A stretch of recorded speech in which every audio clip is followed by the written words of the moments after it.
kana lamman gidduu jira awwaalamanii sichoo du'eera kan jedhan abdii isaanii kan harkaa cite sagantaan du'aa mana isaanii irratti bahee kan awwaal namoota sadi kan agartaa naan jedhe sana booddee namoonni kun hin utaalu utaalchoo guddaa utaalu waaqayyo gooftaan maccaa isa isaan awwaale keessaa isa isaan moo'e keessaa du'a wooshuuko si agarsiisuufan kana fuula kee fide namoota sadan kanaaf jedhe waaqayyo gooftaan maccaan jireenya haaraa umurii kenneera. Amen. Hallelujah. Amen.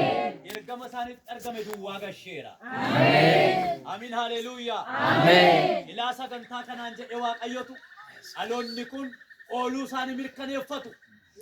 namoota kanaaf jedhe waaqayyo gooftaan maccaan jireenya haaraan dabalee kennuufan qabanaan. Amen. Karaa haaraan itti bananaan jedha waaqayyo. Amen. Umuriif gaarummaan lakkoofsu qabanaan jedha waaqayyo. Amen. Maqaan waaqayyo bara baraan haa ulfaatu. Amen. Kana gochuu kootiin jedhe waaqayyo waan isaanitti nagalateeffachaa jiraatan kana booda wanta harka isaanitti laatamu jiranaa jedha. Amen.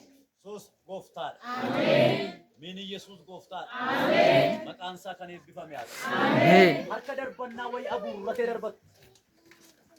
In darbata malee waan inni abboommatee naannaadhe namatti darbatu duuba isaatti darbee bu'u. Darbadhee homaa fadhi rukunneedha garuu hin dhabu. Waaqayyo guddaadha. Amen.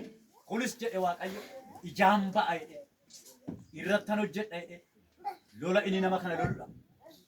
Ani waaqayyo humna ijaa isaan bahuudhaaf hojjetu ammayyuu dabalee nama kana waan ijaa bahuu qabanaan jedhe waaqayyo.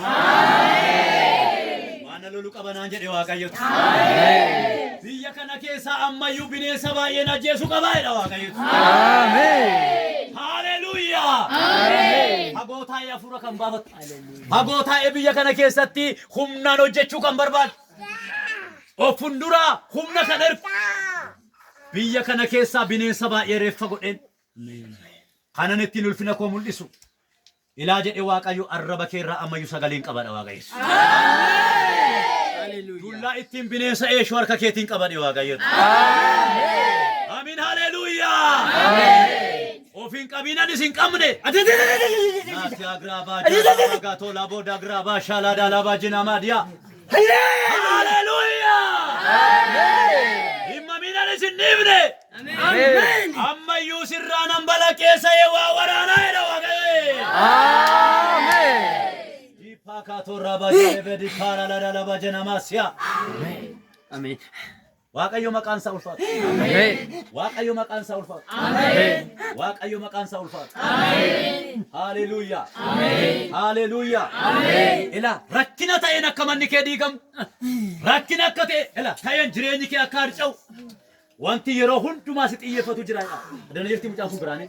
Yesuus Kiristoos bara baraan gooftaadha. Amen. Rakkina ta'een akka diigamu.